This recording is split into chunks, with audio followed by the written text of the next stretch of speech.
What's up again mga ka-YouTubers, nagbabalik Esther Channel. So, may nakita akong kanta sa TikTok at usong-uso to.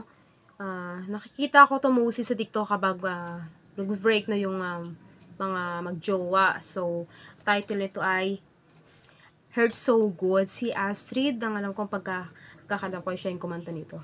So, kantahin ko na po maikli lang to at hindi lahatan. When it hurts, but it hurts so good, do you take it? Do you break it off when it hurts? But it hurts so good, can you say it? Can you say it? Your love is like hey na na na na na. Your love is like hey na na na na na. It hurts so good.